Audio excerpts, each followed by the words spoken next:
Back to you, Reverend Stephen.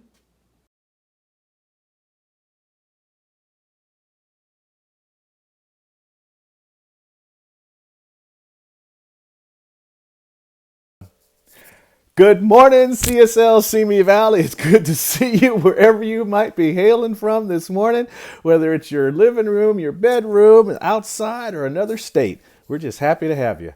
Let's see here. I got so much sound and buttons to push. Let me turn that one down. There we go. Let's all take a breath. What a week! Has it been a lot for you?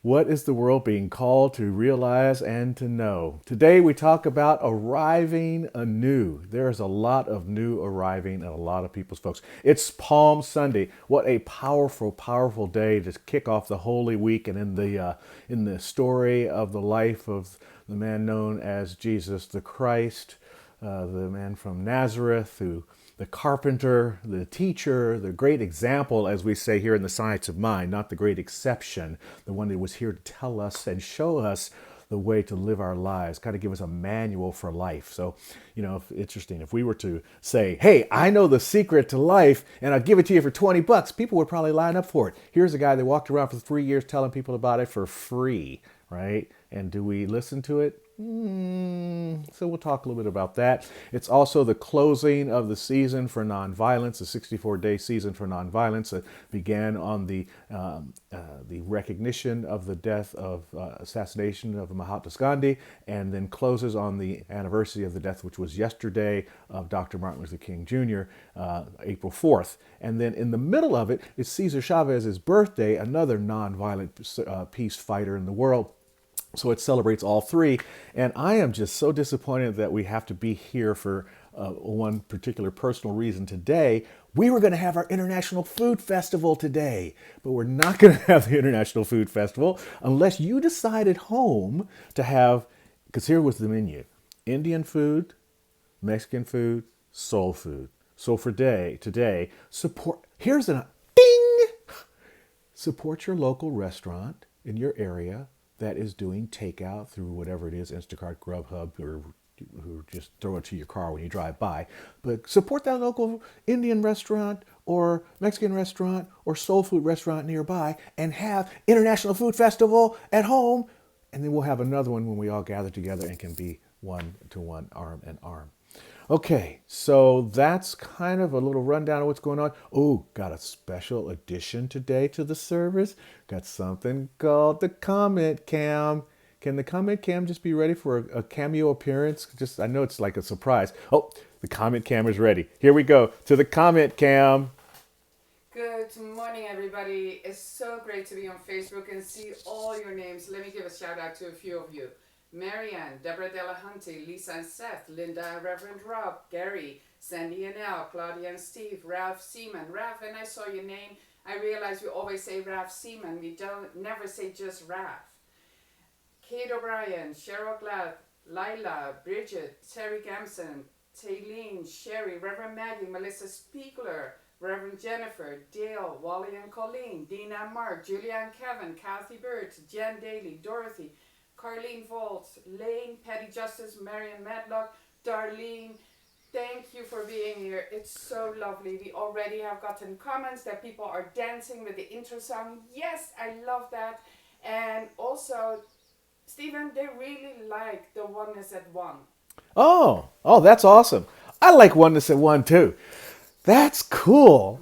I love that. We got the Comment Cam. It's like that's like awesome. You look good on camera. Thank you so much for doing that. All right, Reverend Johanna on the Comment Cam. What else is going on? Let's see. Oh, and we usually do birthday cards for members, for our governing members. That's part of the governing membership kind of gift packet, I guess. So if you're not going to get it in your mail, you'll get your birthday card electronically. And normally, this being the first Sunday of the month. We would sing happy birthday, but I'm gonna save you that today, and we'll just know that it's the birthday time. So those are just a number of the many ways that we here at CSL Simi Valley do what we can to make sure that our mission and our vision statement is always an active part of our lives. We also share it each week. Join me now as we do our vision and our mission statement, and then lead into a special guest doing the announcements today. We're community, inclusive, loving, and authentic. We celebrate all paths to God in gratitude, empowering self and others. We serve compassionately through outreach, inspiration, and education. That's who we are. That's why we're here. And here's what we do. Good morning, everyone, and welcome to our Facebook Live Celebration and Worship Service. My name is Saul Latzer, and I did record this segment earlier. As you can tell, I'm not at the center because I have a tree growing out of the top of my head. But rest assured that Reverend Stephen is streaming to you live right now. And later today, this service will be uploaded to our YouTube channel, CSL Simi Valley. So, for your friends who may have missed this live broadcast, please tell them to check us out on YouTube. The service will also be available on our homepage on our website at cslsimi.org. Okay, so now let me tell you about some things going on at CSL Simi Valley. First of all, we have a fantastic youth program, and we're not going to let this safer at home situation get in the way of sharing our teaching with our younger members and friends. So please join our Youth and Family Director, Dr. Susan Holton, live on Sunday mornings at 9:30, streaming from our website, cslsimi.org, for her Play and Learn lessons. Dr. Susan also offers 2 additional Play and Learn lessons during the week on Tuesdays and Thursdays, which drop to our YouTube channel, CSL Simi Valley. These will continue for the remainder of our safer at home period of physical distancing. Next thing, our midweek Wednesday experience zooms each week to your preferred electronic device, whether that be your smartphone, tablet, laptop, or desktop. The Zoom platform allows us to interact with the community, sharing thoughts, ideas, concerns, and reflections. So please join us this Wednesday at 7 o'clock p.m. for what's called Energizing Planetary Love. This is a guided meditation led by our very own Darlene Bellis and hosted by Reverend Stephen. The meeting ID and link for this event can be found on our calendar on our website, cslsimi.org. Or you can send an email request to Reverend Stephen and he will send you the link. Okay, moving on now. So, for the past 93 years, the Guide for Spiritual Living, Science of Mind magazine has offered words to uplift, inspire, and offer comfort through spiritual truth. And right now, to help centers in their communities stay connected, this magazine is now offering a year of digital issues for just $9.95 until June 30th of this year. That's less than $1 per issue. Simply go to scienceofmind.com, click on subscribe, and choose digital only to take advantage of this great savings opportunity. And once again, that's scienceofmind.com, click on subscribe, and choose digital only. And last but certainly not least, we would like to remind you that our center staff, practitioners, and ministers are dedicated to providing you the emotional and spiritual support necessary to help you move through these challenging times with ease and grace. And it's very important for all of us to financially support our center during this period as well. So please make sure to continue your regular giving. And to our new friends, we welcome and appreciate your monetary gift as well. Simply go to our website, cslsimi.org, click on the donate button, and give whatever you can, as every gift counts towards creating a world that works for everyone. We thank you in advance for your contribution. So, in closing, we'd just like to say thank you to all of you who are viewing from wherever you are. We're very grateful that you have chosen to spend this time with us this morning. Okay, well, that's all from this end. Let's go back live now to Reverend Stephen. Thanks, Saul. That was awesome. You're more than a drummer, baby. Chiropractor, and now announcer. I love that. And the tree growing out of my head, that was sweet. And special shout out to Marianne Lockhart, who was his camera operator for that announcements phase for us. Okay, more ingenuity. This has given us an opportunity to really dive into our creativity in so many different ways. Our practitioner of the day today is Reverend Jennifer Nigham, and she gives us what we call art, which is our affirmation, an inspirational reading, followed by a treatment. Art, affirmation, reading, treatment. Here we go with Reverend Jennifer. Hi everybody, welcome to our affirmation portion of our service. We are using a maybe half a century old practice. It is called the cue card method for our affirmation today. And here with me is Krishanu. So I am going to read the affirmation once, and then I'm going to read it a second time, and please read it with me the second time. With every passing moment, I am offered a divine threshold, a passageway to my great yet to be, and I consciously cross over and into my good. Please say it with me. With every passing moment, I am offered a divine threshold, a passageway to my great yet to be, and I consciously cross over into my good.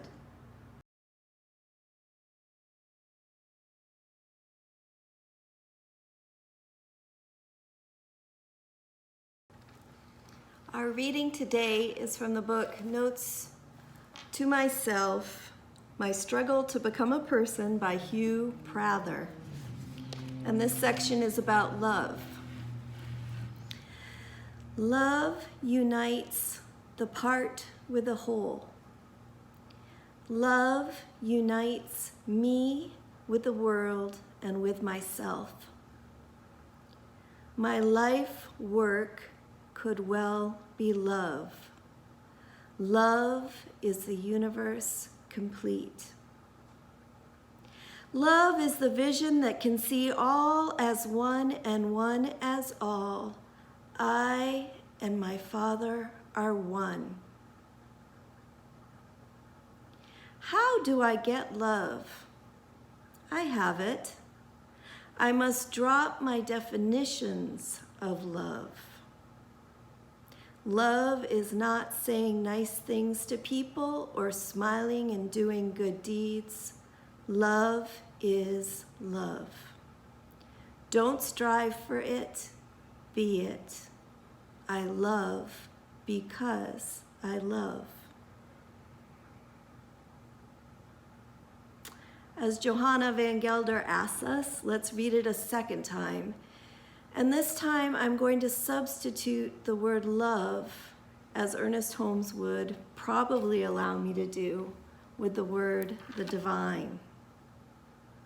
See how it sets this way. The divine unites the part with the whole. The divine unites me with the world and with myself. My life work could well be the divine. The divine is the universe complete. The divine is the vision that can see all as one and one as all. I and my Father are one. How do I get the divine? I have it. I must drop my definitions of the divine. The divine is not saying nice things to people or smiling or doing good deeds. The divine is the divine. Don't strive for the divine, be it. I am the divine because I am the divine.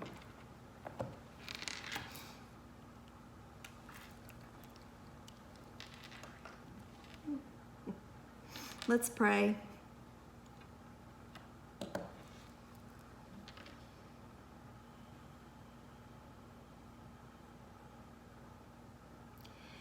In this moment together as a spiritual community, joined together in the space of very high consciousness, let's know the truth that all there is before us, all there is as us, all there is around us is the divine.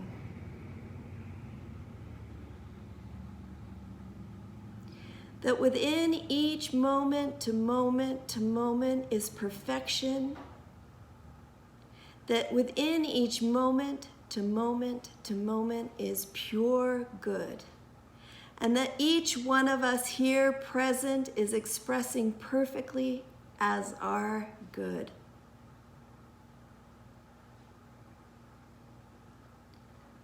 So grateful for this day, to be able to spend it in spiritual community together, to be able to get to that point in very high consciousness where we all can know together the truth.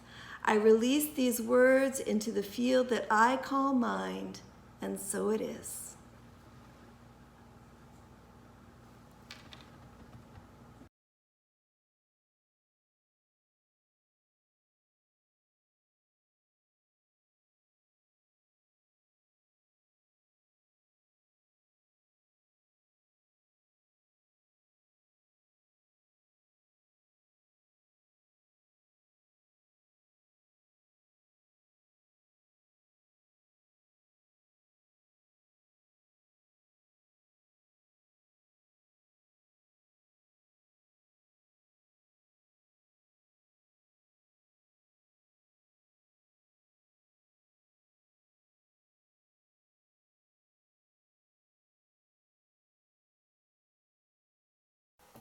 Yeah, there you go.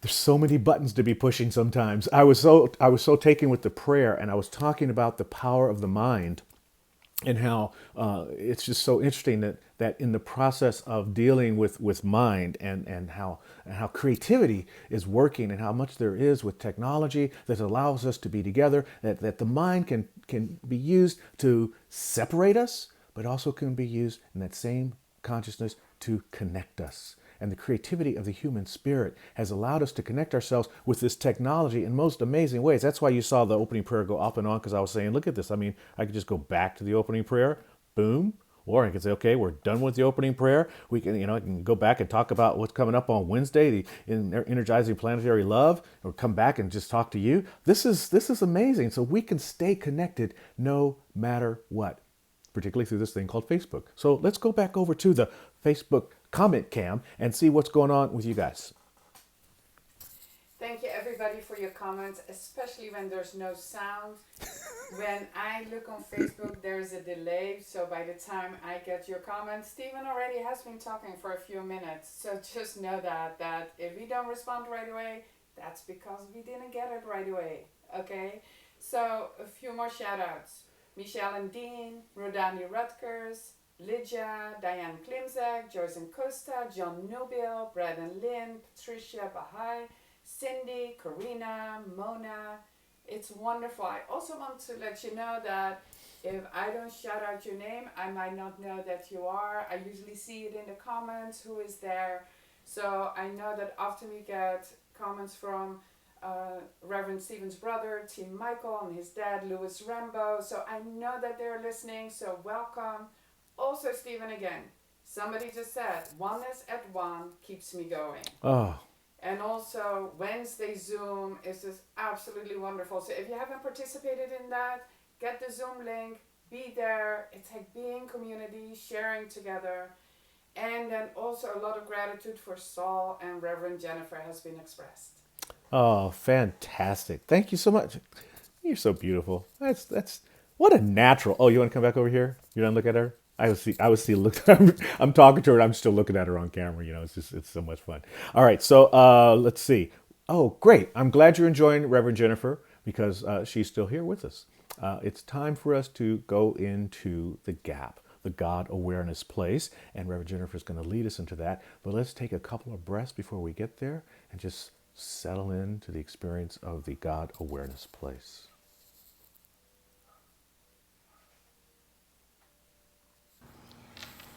It's time for our 3-minute group spiritual practice of silent meditation.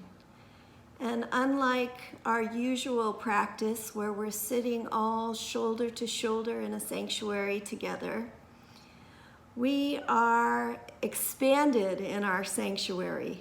Our physical distance now encompasses each of our homes, each of our essential areas. John likes to go up on his mountain. So wherever you are, please get comfortable. Comfortable on your couches, comfortable in your beloved's arms, comfortable up on that mountain. And let's take a few breaths together so we can come into our heart spaces together. Take a deep breath in through the heart space and out.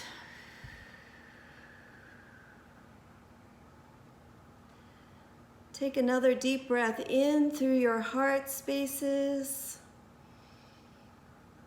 and out. And I'm going to begin our meditation with a chime from my bowl. And in 3 minutes, I will take us out of meditation with a chime from my bowl.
It's time for our 3-minute group spiritual practice of silent meditation.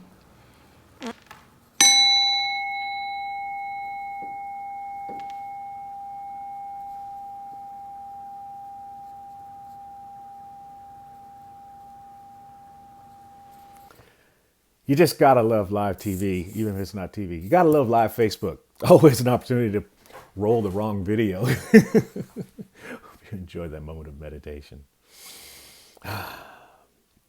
We have such wonderful talent that comes through CSL Simi Valley.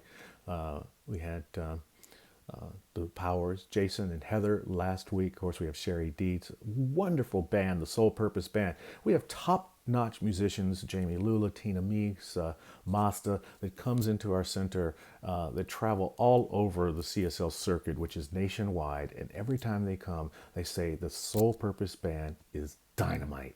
They're a volunteer band of professional and amateur musicians who come together with heart and with soul. They're actually the SOUL Soul Purpose Band, but also the SOLE Soul Purpose Band, because their sole purpose is to bring harmony and spirit into their music.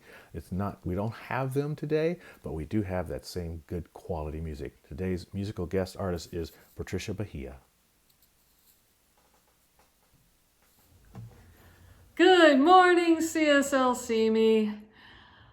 Patricia Bahia here, coming to you from Burbank, California. And got an oldie but goodie. Many of you know, great day to be alive. Feel like it's one I need to hear again, despite all the craziness, just to remind myself. So, please sing along if you remember it, and if you don't, you'll catch on super fast. It's a great day to be alive. It's a great day to be alive. I got up on the bright side, nothing's gonna bring me down today. Talking to the mirrors, I gotta get out of my own way. I'm on the edge of the beginning, I'm at the start of something new. I can see the silver lining, yeah, it's coming into view.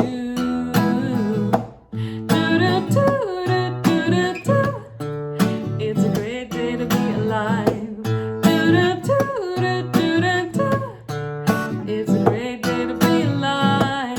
Feeling good and loving life. It's a great day to be alive. It's a great day to be alive. Oh, yeah. I'm not gonna let no imperfection get me down. No, no, no, no. I'm not gonna Photoshop or filter any of me out. No, I'm happy in my skin, just being me, myself, and I open up my eyes to see that I am who I am, and it's more than alright. Woo!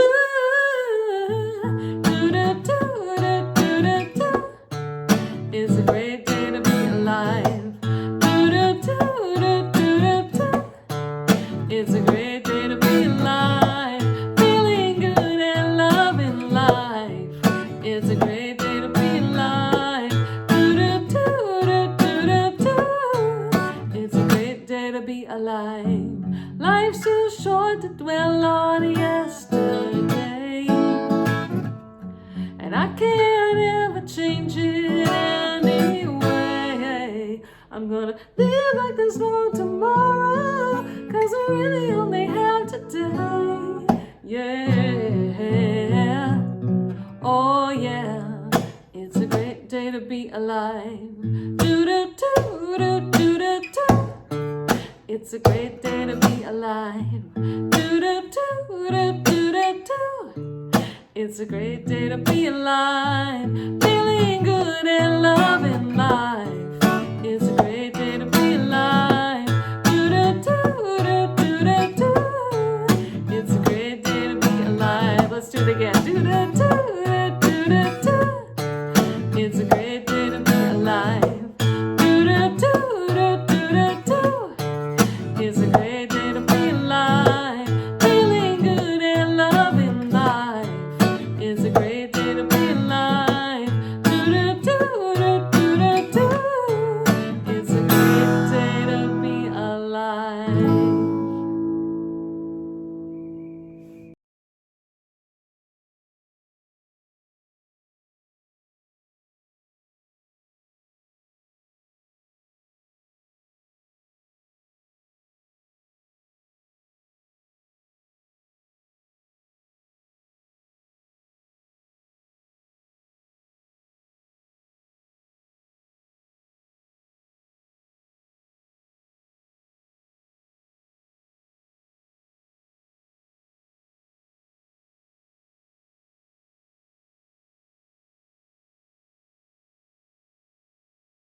I'm so excited to be here with you, and I keep forgetting to push that darn button. And I even made myself a sign. Mike, Mike, put the sign right there so I can remember to put that up there and turn the sound back on for you. I was talking about Patricia's song and what a beautiful song it is, and how wonderful it is to have that song in your head when you're walking around your neighborhood. It's a great day to be alive. It truly is a great day to be alive. Every day is a great day to be alive. And it's back to the thing I was talking about earlier. It's the power of the mind that allows us to have that experience, you know. And yes, the experiences of life can be super challenging, can feel like this is not a great day to be alive. You can definitely have that feeling. And I'm not trying to sugarcoat it or spiritually bypass any of the experiences we have in life. And at the same time, to have the experience, particularly as we're looking at what today is all about, Palm Sunday, to have that experience and to know that even though you are walking through the valley of the shadow of death, you have the opportunity to turn that experience around by beginning by recognizing I am alive, I have power, I have resources, and I can make a difference in my future experience by beginning with my recognition of the current experience. And that experience can be that it's a great day to be alive. This is also the closing of the season for peace and nonviolence. It was yesterday with the anniversary of the assassination of Martin Luther King Jr. We're to have a special guest today, Gerald Rivers. We're going to have the International Food Festival, Drum Circle afterwards. But what we do have is the opportunity through the electronic stuff to still have Gerald with us. I sat down with him earlier this week for a quick interview, and I bring that with you now. Here is Gerald Rivers and I earlier this week. Okay, grateful to have with us this morning. I'm going to already putting Reverend in front of you. Already putting Reverend in front of you because you bring the spirit. You bring the spirit all the time. I got Gerald Rivers here, and Gerald, you have been doing this, Dr. King, for a while, but the journey that brought you to this is super powerful. I've heard the story, but I want you to tell it again because it's just it's important. Okay, I'll give you kind of the abridged version. I grew up in Compton in the late 70s, early 80s, and was involved in the things that all of the young men in Compton were involved in at that time, gangs and drugs and various violent and less than kind activities. And I think it's appropriate to note the statistic that states that your odds were better surviving the war in Vietnam as a young black man between, say, 15 and 25 than they were surviving the streets of Compton during this particular time, because the warring factions were so high in intensity. And it's interesting because the colors were red and blue. And I think about the fact that our political system considers themselves red and blue right now. And in many ways, what the young men were doing what we were doing at that time was mirroring the greater government, society, power structures. Like these are our beliefs. This is what we do. We don't agree with the other people, and we're willing to do whatever to bring those people down to lift ours up. But there's a couple of things that happened. One, my best friend was murdered in his front yard. And I was actually on my way to his house. And I got a flat tire on my 10-speed bike. And I could not repair the flat on that tire to save my life. And, you know, old school, you got the scratcher and you got some rubber cement and you put it on there and you lit it on fire. I must have done that a half a dozen times, and every time there was a new hole, but there was some kind of divine intervention even then preventing me from going to that place, which I was determined to go. The other thing that was significant that happened was my father, who has since passed just 2 years ago, was involved in an automobile accident, which left him paralyzed for the rest of his life, which was the next 30 plus years. So he was a quadriplegic, and he did develop some ability to use his hands to feed himself and some very basic things. But those two things were so impactful that one, I wanted to do some things differently. Now, I was already an actor and I was already acting. And after high school, immediately after high school, really even before I even graduated, I auditioned for a show called Voices of America, that was going to tour the country. Mhm. And one of the voices in the show was the voice of Martin Luther King. There was also Frederick Douglass and Malcolm X and a host of other Black as well as classic American figures that represented the voices of American history. And there was another guy in the show who was doing both Martin Luther King and Frederick Douglass and I think Malcolm X. Wow. And at that time, you could vie for a role. So I decided I wanted to compete. So what you did was you prepped the script, you presented it to the director and the producers, and if you could do the song or the dance or the monologue better than the person who was doing it, you'd literally get a promotion. So even at that time, I understood some level of prayer and meditation. So I thought about it, ruminated, meditated, and King was the thing that came up, like more than anything else. That's what you're to do. And my grandmother had some record albums, so I started listening. And I only needed to memorize one paragraph from the I Have a Dream speech for the show, which I did, took it to the producers, and we were in a back room, and I gave them my rendition, and the director, who was rather flamboyant, came out and said, change the program, change the program. We got a new Martin Luther King. And I left like 2 weeks after graduating high school, which is a whole nother story I won't get into, and went on tour. And I was on probation at the time for some of my various activities as a teen. And I had to get permission from my probation officer and from a judge in order to be able to go. And there were a lot of people, teachers and clergy and administrators and scout leaders that came to testify on my behalf to basically say to the judge and to the probation officer, give this kid a chance. He's really smart. He's got an opportunity to do something. And I know restrictions say he cannot leave the county of Los Angeles, much less the state of California. But if you don't give him this opportunity, odds are he's going to use whatever wits he has to do the very opposite of what he could be doing that's very positive. So everybody said yes. So I went on tour, and I no longer just had like the bit part as a member of the chorus singing and dancing. I had a significant role in the show. And when I came back, 3 months, we were in Chicago and New York and Cleveland and Miami and Atlanta. And I'd never really been out of Compton. Right. So you've seen the world, and you got a whole new experience of life. I got a whole new perspective and realized that not every teenager, even in America, much less around the world, was engaged in the kind of activity I was engaged in Compton.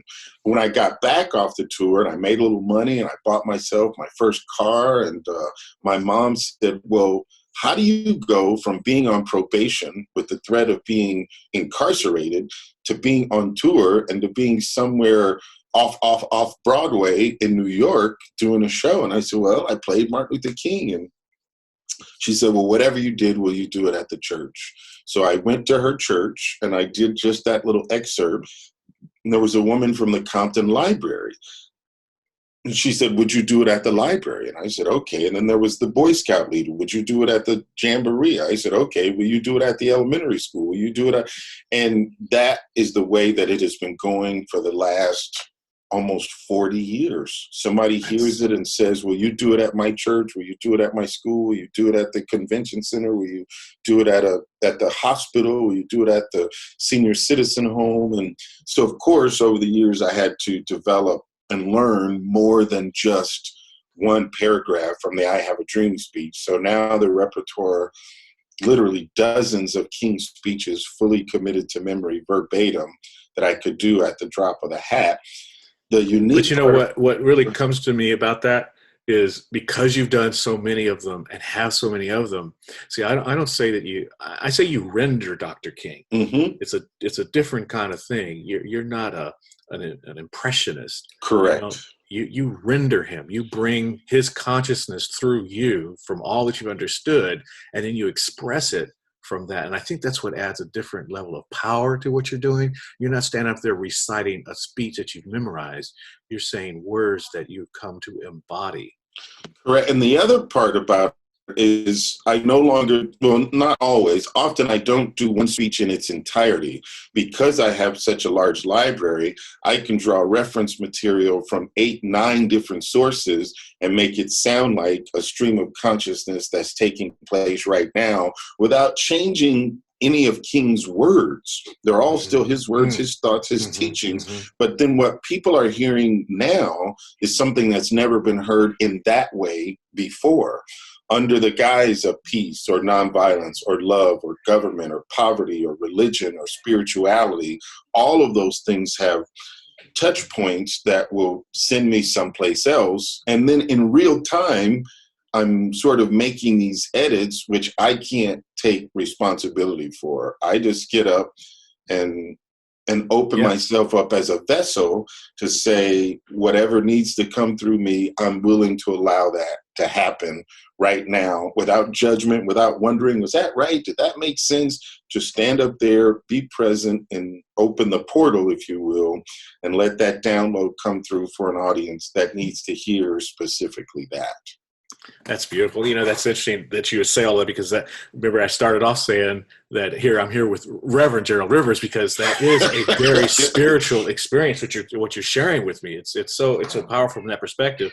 And you mentioned nonviolence, and this is the season for nonviolence. That's why we've invited you here today. This is actually the closing day of it. Actually yesterday, the 4th, with the assassination anniversary.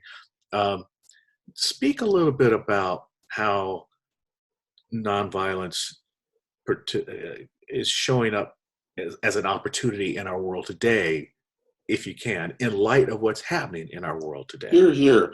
The season for nonviolence was established some years ago by Gandhi's grandson or granddaughter. And it begins late January when Gandhi dies and goes through April 4 when King dies, and it's literally 64 days. And they call it 64 days and 64 ways of peace. Right in the middle of that is Cesar Chavez's birthday. So you have sort of the Asian community, the Latin community, the African American community, all coming together to represent this world perspective of the desire and the need for peace. And I have to talk about peace from King's perspective. Peace is it is an action verb like love. It is not this sort of nonchalant, laid back, hands off. It has to be actively pursued. And when we talk about nonviolence, it's not just the absence of violence, but it is the presence of peace. Because often people feel like, well, if we're not dropping bombs and if we're not fighting right now, then we're at peace, right? Right. Yeah. But what King describes is that this idea of nonviolence with the supplementation of, or replacing the idea of violence with peace and not just nonviolence. He says that nonviolence not only calls upon its adherents to avoid external physical violence, but to avoid violence of spirit as well. This internal conflict that we have, and that's where it should begin for all of us. We all have these eternal issues that remain unresolved. And our work is to go within and deal with our own stuff first.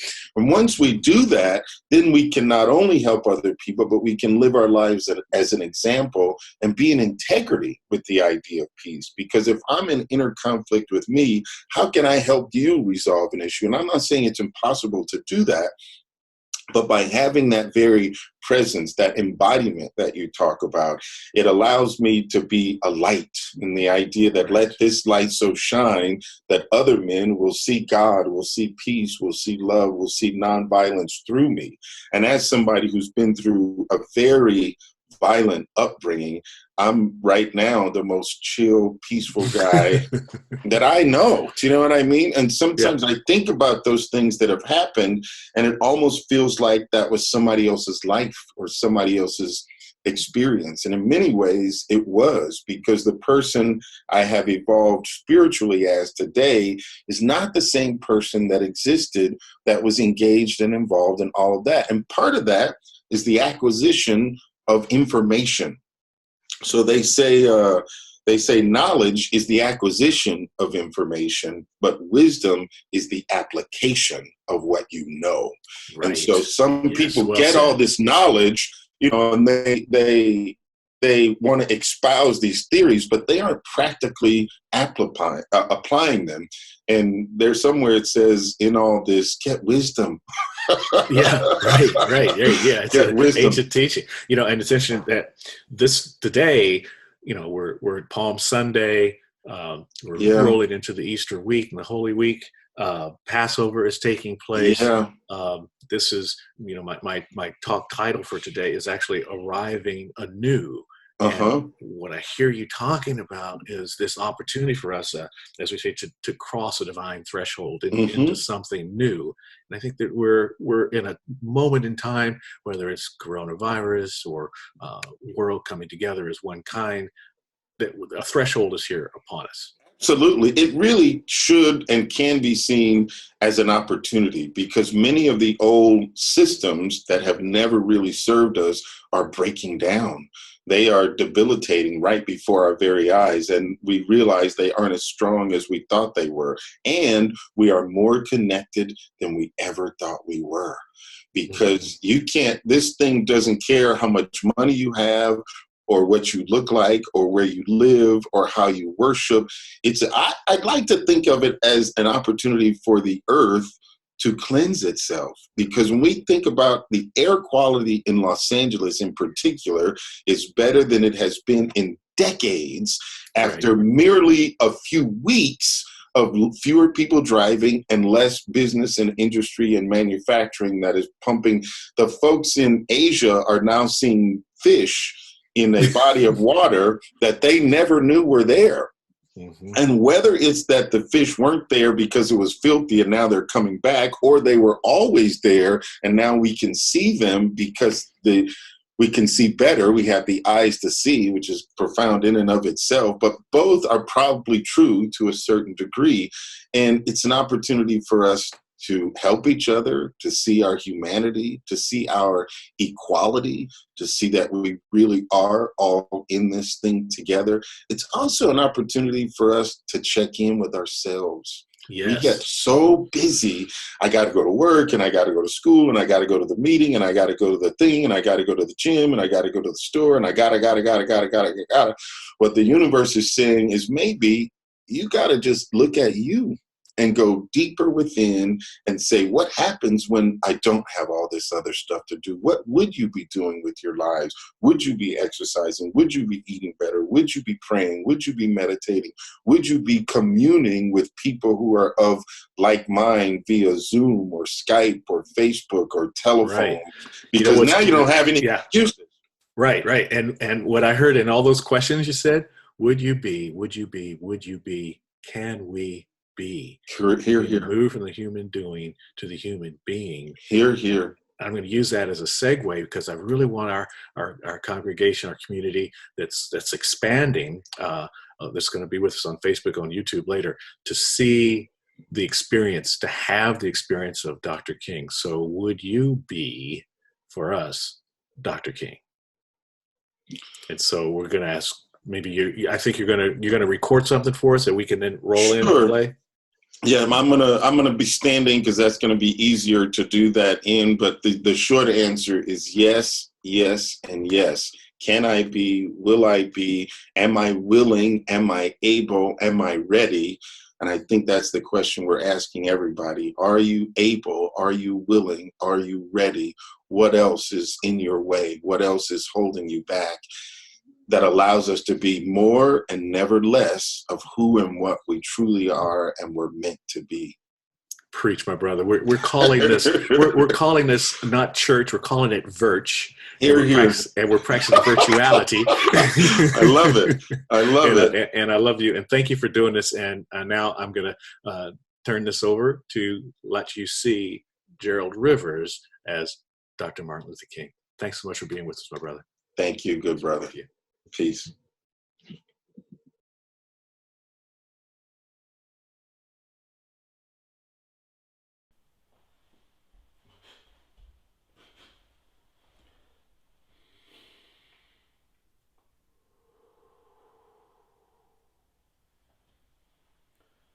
America is essentially a dream.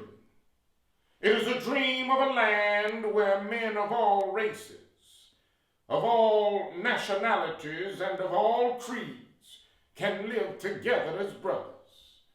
The substance of the dream can be expressed in these profound words.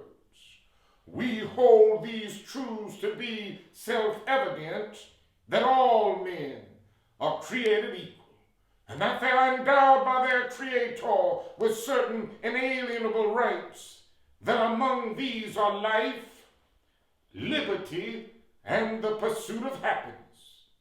Now, one of the first things we notice in this dream is its amazing universalism. It does not say some men, but it says all men. It doesn't say some white men, or doesn't say all white men, but it says all men, which includes black men. It doesn't say all Gentiles, but it says all men, which includes Jews. It doesn't say all Catholics, but it says all men, which includes Protestants.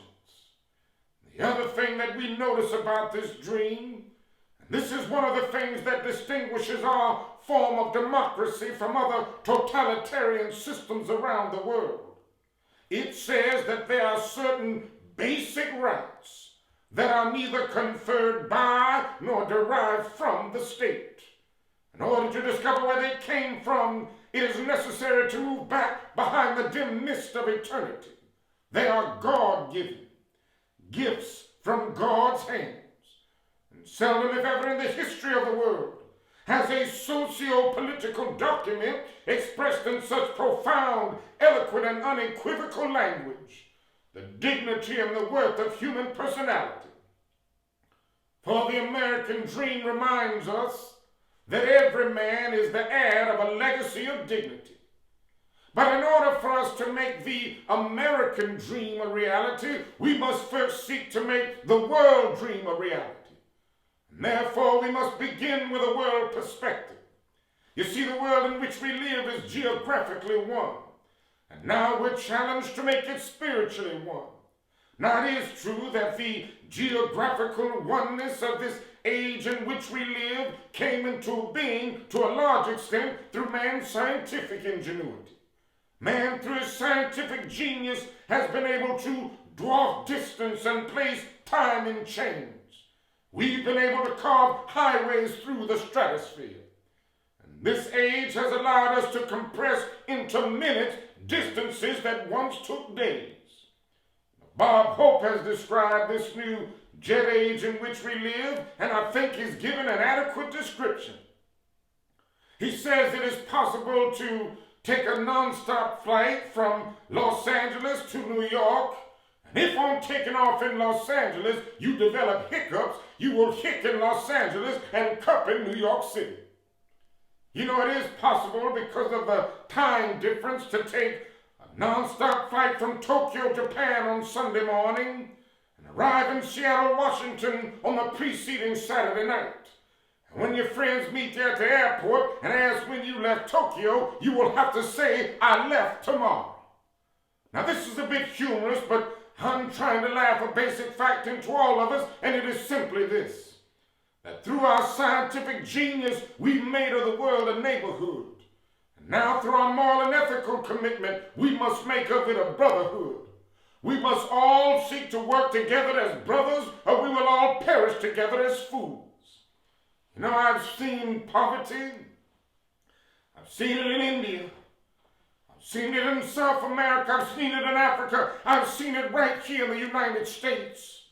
And how can one avoid being depressed when he sees with his own eyes millions of people sleeping on the sidewalks at night?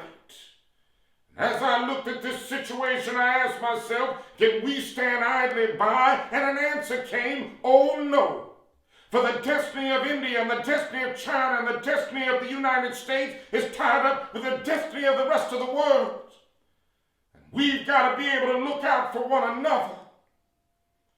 I found myself saying, right here in America, we spend billions of dollars to store surplus food. And I found myself saying, I know where we can store that food free of charge, in the wrinkled stomachs of the hundreds and millions of people who go to bed hungry at night. We've got to come to see that no man can be totally rich even if he has $1 billion. No man can be totally healthy even if he just got a checkup in the finest clinics of the nation. Strangely enough, I can never be what I ought to be until you are what you ought to be. And you can never be what you ought to be until I am what I ought to be. This is the way the world is made. This is the interrelated structure of reality. John Donne caught it years ago and took place in graphic terms. No man is an island entire himself. Every man is a piece of the continent, a part of the main. Then it goes on towards the end to say, any man's death diminishes me because I am involved in mankind.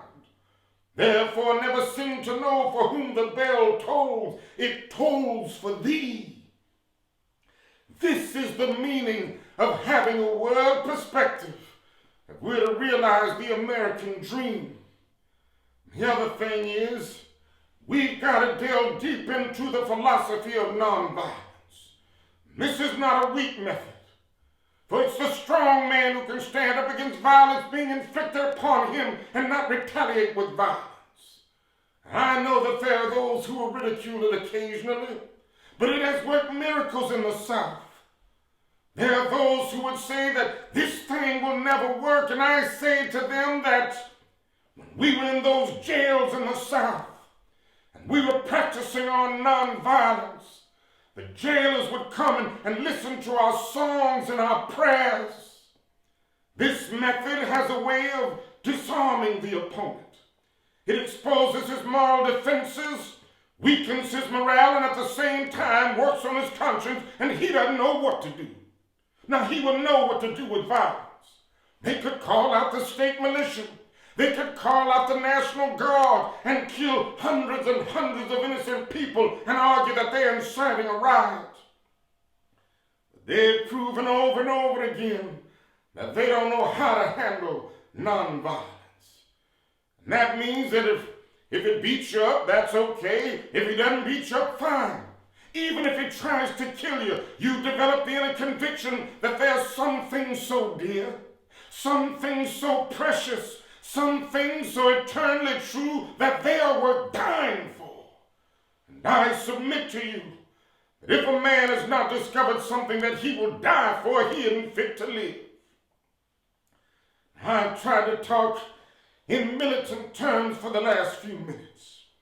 But in the midst of this militancy, let us always realize that we don't have to hate as we try to straighten this situation out. Let us always realize that we don't have to become bitter as we try to straighten this situation out. Oh, if there's any one thing I would like for you to remember this morning, it is the fact that somebody must have some sense in this world. Somebody must have sense enough to meet hate with love. Somebody must have sense enough to meet spiritual force with soul force. If we will but try this way, we will be able to change these conditions and yet at the same time win the hearts and souls of those who have kept these conditions alive. No, we need not hate. We need not use violence. There is another way. A way as old as the insights of Jesus of Nazareth, and as modern as the techniques of Mohandas K. Gandhi. There is another way. A way as old as Jesus sang, turn the other cheek. And he realized that when he said that, turning the other cheek might bring suffering sometimes. Turning the other cheek might get you scarred up sometimes. Turning the other cheek might get you home bombed sometimes. He was saying in substance that it is better to go through life with a scarred up body than a scarred up soul. There is another way. We're as old as Gandhi's saying through Thoreau. Non-cooperation with evil is as much a moral obligation as is cooperation with good. There is another way. We're as old as Jesus saying, put up your sword. History is replete with the bleached bones of nations. History is cluttered with the wreckage of communities that failed to follow this command. But isn't it marvelous that we have a method of struggle where it is possible to stand up against an unjust system, fight it with all of your might, never accept it, and yet not stoop to violence and hatred in the process? We will but try this way. We will be the participants in a great building process. And I know that there are those who will ridicule it occasionally. I know there are those who are asking, how long will we have to live with this system? I know that they're asking, how long will justice blind the prejudice of men, darken their understanding, and drive bright-eyed wisdom from their sacred throne? When will wounded justice, lying prostrate on the streets of our cities, be lifted from this dust of shame to reign supreme among the children of men? Yes, when will the radiant star of hope be plunged against the nocturnal bosom of this lonely night, and plucked from weary souls the manacles of death and the chains of fear? How long will justice be crucified and truth buried? How long? I can only answer this morning, not long. How long? Not long. Because truth crushed to earth will rise again. How long? Not long. Because the arc of the moral universe is long, but it bends toward justice. How long? Not long. Because you still reap what you sow. How long? Not long. Because mine eyes have seen the glory and the coming of our Lord. He has trampled forth the vintage where the grapes of wrath are stored. He has loosed the fateful lightning of his terrible swift sword. His truth is marching on. He has sounded forth the trumpet which shall never call retreat. He has lifted up the hearts of men before his judgment seat. Oh, be swift, my soul, to answer him. Be jubilant, my feet. Our God is marching on. Thank you.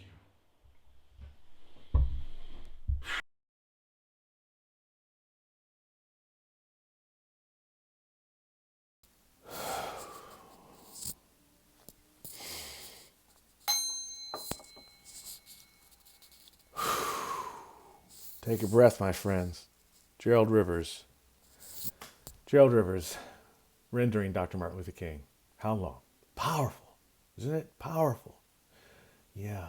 And on this Palm Sunday, when we're talking about arriving anew, I was reading about the story of Jesus coming into Jerusalem and what a triumphant, victorious time that was for him, knowing that his how long was not long, knowing what was in front of him, but still coming in victorious. It's called Palm Sunday because the times they would lay palms in front of the conquering army who would come in. He was the conquering army. You got to remember at the time, being in the lineage of the house of David, the people of Israel, the Hebrews, knew that this was their king who could bring social and political justice. But he was teaching a spiritual message.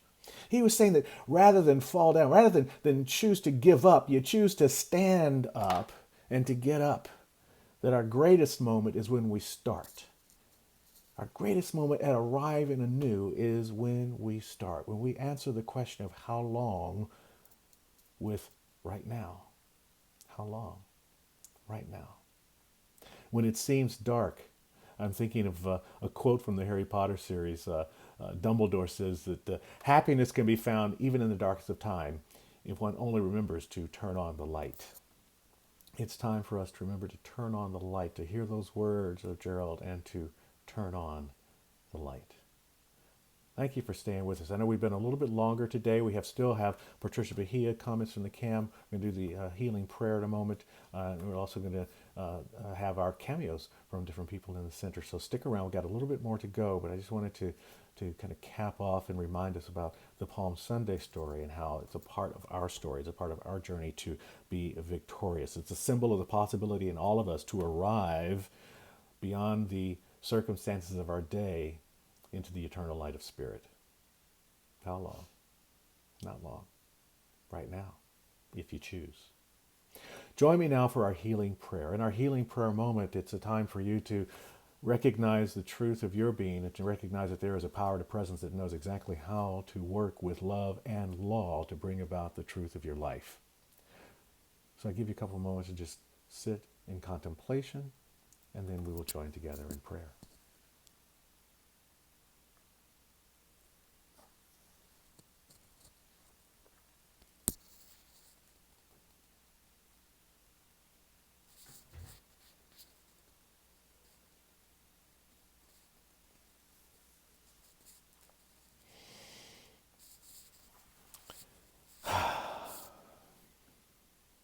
So knowing that the divine presence is here in this very moment, that we have felt the divine speaking through our dear friend Gerald as Dr. King, speaking through the consciousness that we all contain within our own selves, and knowing that we have access to the truth of our being by the stillness. We've gone into the gap, and in the gap we can listen and allow that divine voice to speak to us, to share with us its eternal truths.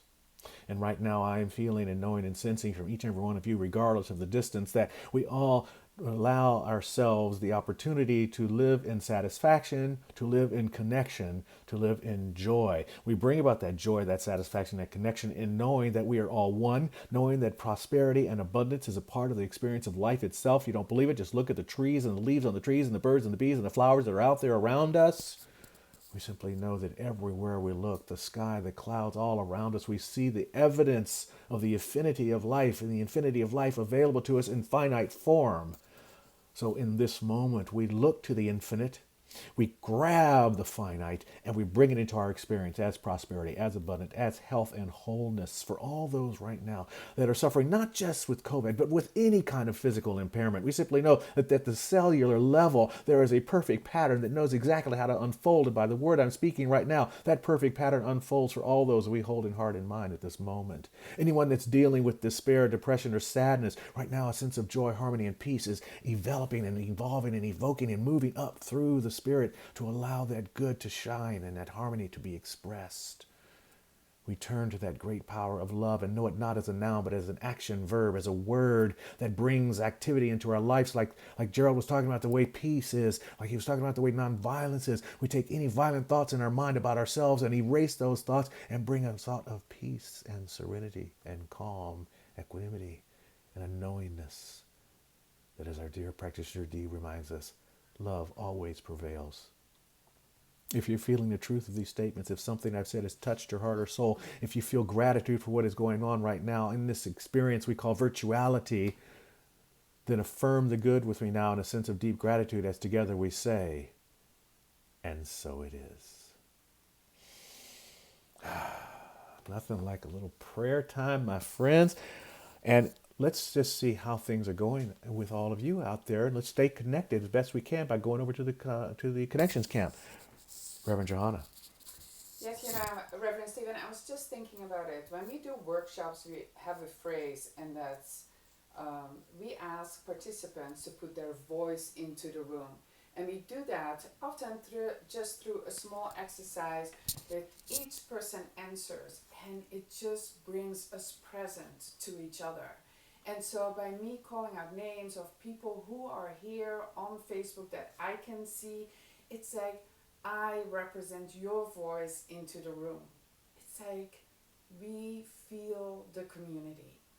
Okay, so Dr. Angelo Piccello is here. Thank you. He's from Emerson Theological Institute. Reverend Stephen, he says, you've touched the hearts of many, and it is so true. It's so beautiful to connect like this, because now people join our community from all over the country and from different places who might not be able to be here.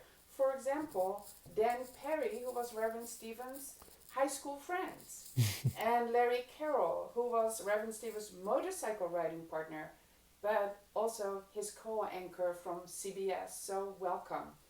And then, of course, we have Tracy and Andreas and Maverick, and Saul joined us live, and Kate O'Brien and Leslie Ramona and Patricia Bahia. Patricia, I wanted to mention your name again because I mispronounced it, so I just wanted to say that. But also I wanted to say people sang with you through the chat in Facebook.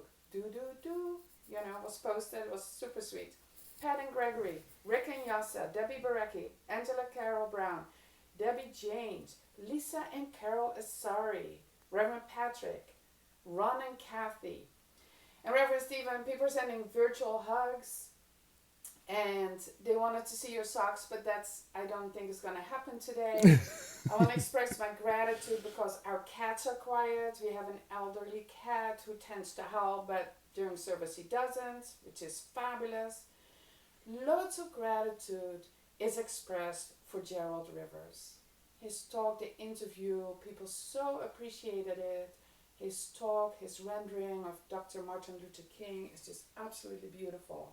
Dale says, the power of love that delivers chains of spirit and being. People posting that tears are rolling down their cheeks. It's so beautiful. Thank you, everybody. Thank you, Reverend Johanna. Super, super sweet. Our Board of Trustees has been meeting regularly throughout the week just to stay abreast with things and to take advantage of various opportunities that are available through the government. And one of our members, our Board of Trustees treasurer, has a message for you right now. Hi, everyone. This is Lane. As the treasurer of your Board of Trustees, I wanted to get a message to you this morning. What a strange and unusual time it is right now, giving us opportunities to experience the world in kind of new and different and creative ways. One thing I discovered this week is that even though we're not all physically together, how really truly supported and connected I am with this community. Had prayer partner calls every morning, a brief Zoom meeting with our workshopping group. We had a great celebration on Wednesday night, both of everyone's talent at the Simi Salon and of Reverend Stephen's birthday. And the Sunday service. We are still here together. And I know that we are still part of this amazing community. We've also been meeting this week with the Board of Trustees. And we've been looking into many of the options that we have for support as a small business that are available to us as a result of the situation that we're currently in. So I wanted you to know that we are still working behind the scenes to keep this community strong and connected. So what I wanted to share with you, though, is that even though we are not there, the people that keep you supported and inspired and connected, and the building itself that is holding space for us to be there when we reunite again, those people in that building continue to incur the same expense as it would if we were there. So I wanted to thank you, all of you who, as part of this spiritual cooperative, have continued to honor your conscious giving pledges and who support us in any way possible during this kind of time of uncertainty. There's still lots of ways to give. We have a donate button that goes to PayPal on our website. You can send a check, do an automatic deposit from your bank, leave a message for Dr. Susan to arrange a time to give your credit card number. There are still many, many ways for you to continue to support this community. Because even though right now we're exposed to some concepts of seeming fear and lack, we have this community as a resource. And that's not a small thing. So please, if you have any need, please call us. And if you're able to continue to support in any way possible, we ask you to do that as well. I think it was Emerson that cautioned us about holding too much good in our hands, because he knew, as we do, that good needs to be given and received in order to grow, even in times like this. So I thank you for your support and for being a part of my community. I know that we are abundant, creative, healthy, resilient, and joyful. And so it is. I'll see you soon. Thank you.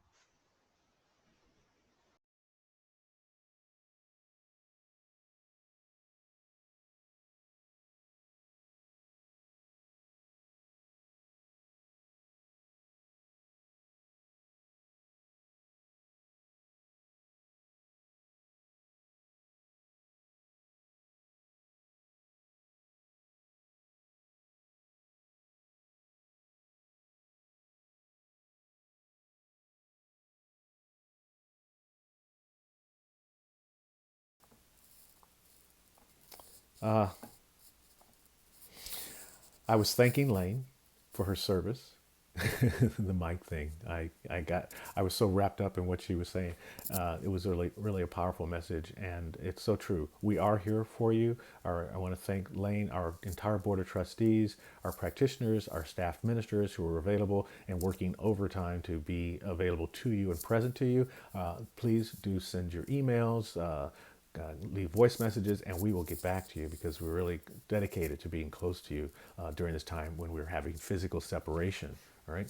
This is our giving time, and we have a pledge that we say together each week, and I want to invite you to join me together as we say this pledge. Divine love is doing its perfect work here and now. Divine love harmonizes. Divine love adjusts. Divine love prospers. Divine love foresees everything and richly provides every good thing for CSL Simi Valley. Now, divine love is, let me hear you, victorious. cslsimi.org/donating.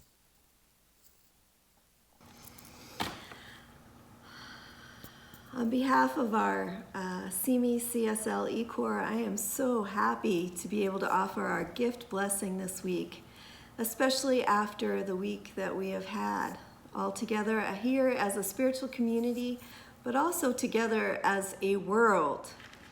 So here goes. Let me give our gift blessing, and I'm going to start with being so grateful for all the gifts that have been given from each of our hearts to the center.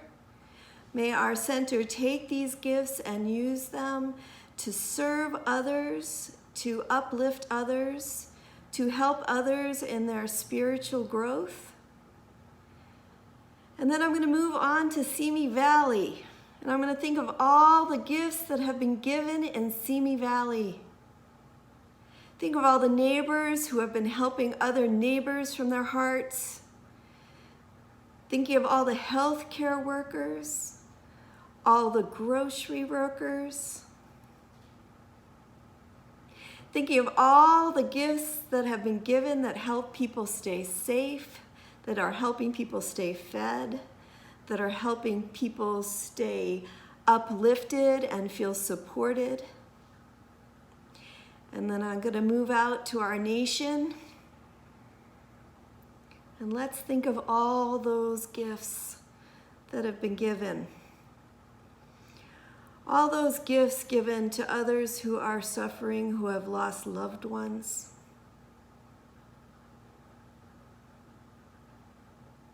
All those gifts that have been given to help our children continue to learn. All those gifts who have been given of homes to people who do not have homes so that they may be safe. All the extra shelter that has been built this week. Has there ever been more giving?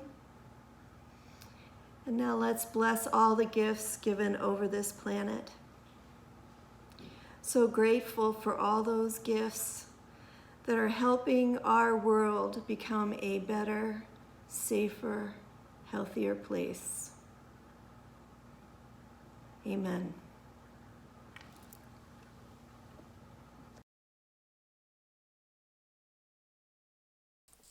I want to remind you that where two or more are gathered, there go I.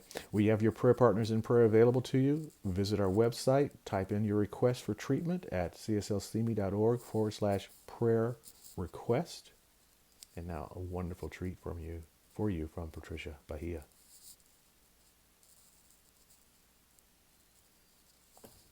A new song I'd like to share with you this morning called Better Days Are Gonna Come. And it also says, the light at the end of the tunnel gonna shine on me. I wrote this one with my friend Austin Willisey. It's brand new, and I'd like to offer it to you this morning.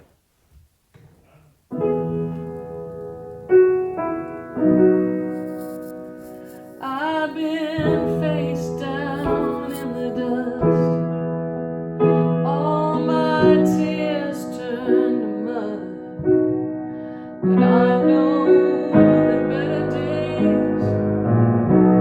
better days are gonna come. And though I know the odds are stacked, oh, I'm never turning back, 'cause I know the light at the end of the tunnel gonna shine on me. Oh, shine on. Oh, shine on me. Oh, shine on. Shine on me. I know that light at the end of the tunnel gonna shine on me. I've been living in a world of hurt. Gotta remember beauty blooms from the dirt. And I know that better days are gonna come. And when the darkness rises up, give me the strength I need to trust, and know that the light at the end of the tunnel gonna shine on me. Oh, shine on. Oh, shine on me. Oh, shine on. Shine on me. I know the light at the end of the tunnel. I know the light at the end of the tunnel. I know that light at the end of the tunnel gonna shine on me. Sing this part with me. Better days are gonna come. Better days are gonna come. Better days are gonna come. Oh, yes, they will. Oh, better days are gonna come. Better days are gonna come. Better days are gonna come. Oh, yes, they will. Shall we do it one more time? Yeah, let's do it. Better days are gonna come. Oh, better days are gonna come. Better days are gonna come. Oh, yes, they will. I know the light at the end of the tunnel. I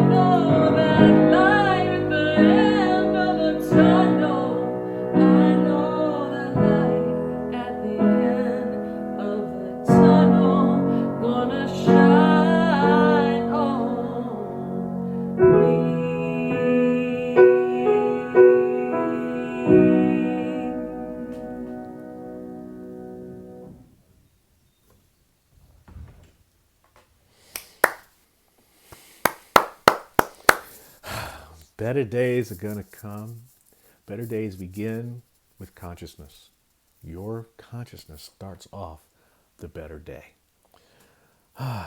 This has been a little bit longer of a service than we've had lately, but I was reminded from the comment camp. We are sitting at home. It's like we have the time, right? And if you did join us late, we're going to this will of course be here on Facebook, so you can go back and look at it, any parts that you may have missed. Also, it'll be uploaded later to YouTube, and then this afternoon by early evening, it will also be on the CSL Simi Valley homepage. So if you have friends that are not Facebookers, can you believe it? There actually are people like that. If you have friends that aren't on Facebook, they'll have these other two vehicles to watch it with: cslsimi.org on the homepage, or our YouTube channel, CSL Simi Valley on YouTube. And then during the week, I want to remind you, I'm going to be here with Practicing the One Monday through Saturday at 1 o'clock here on Facebook to share that. Coming near the end of the service, I miss you guys. We both miss you a lot. And I did this yesterday on earlier this week on one of the Practicing the Oneness at Once. And I got tired of the virtual hugs, so I just hugged everybody by hugging myself. So I'm hugging you right now. Let's do our closing benediction. We've gotten to that point. Here we are together. I'm at home in the heart of God. My life is anchored in truth. I can never be separate. I live in the consciousness of peace. I release all fear. I am living love.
Thank you, Sherry Deeds.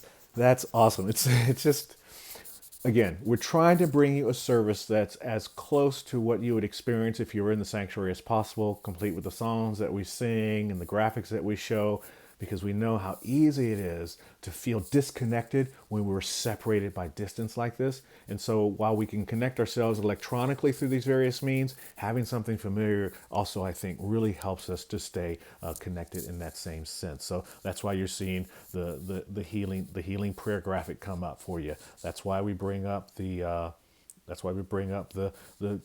pledge that you see, just like you would normally see it on Sundays. That's why we have the gap meditation, just like you'd see it on Sundays, because we want you to have the same experience as if you were actually there. And at the same time, one of the other things that happens after service is we all get together for fellowship. So in a way, we're going to create something that allows us to all get together for fellowship after service. So don't leave right away. Stick around. And remember, air is good. Breathe.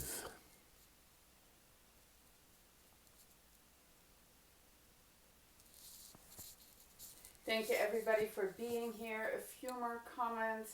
It's like Patricia Bahia was singing, better days are going to come. Talene's dad used to say, better days ahead. And what I realized, yes, and we're creating them now, as Lila said, by releasing fear and living love. That is how we're creating better days ahead. Also still want to welcome Jay and Gita, Sanford and Eileen, and Evelyn and Tony from the Junkyard. This is just a shout out to the community. The Junkyard is still open. You can order food. Evelyn and Tony have been so generous to all of us over the years. Support them. Order your dinner from them. Have it delivered or go pick it up. Sorry, Evelyn, I'm not sure if you can pick it up, but I'm sure all of you will find out one way or the other. Okay, but support them. Thank you.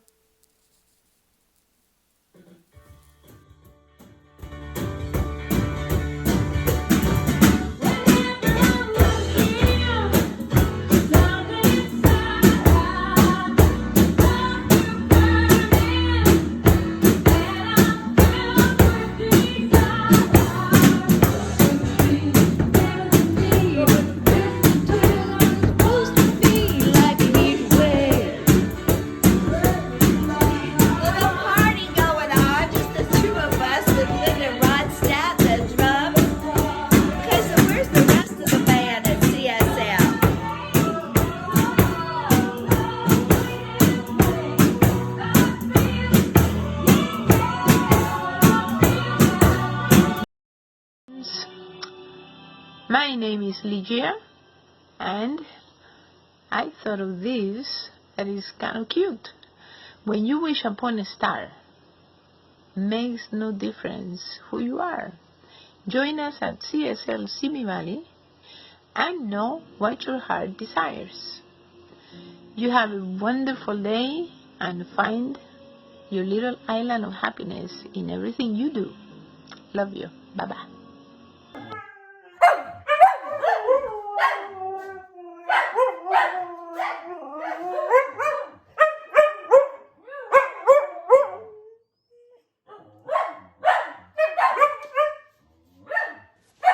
It's a song for help and strength. I hope you're all staying healthy out there.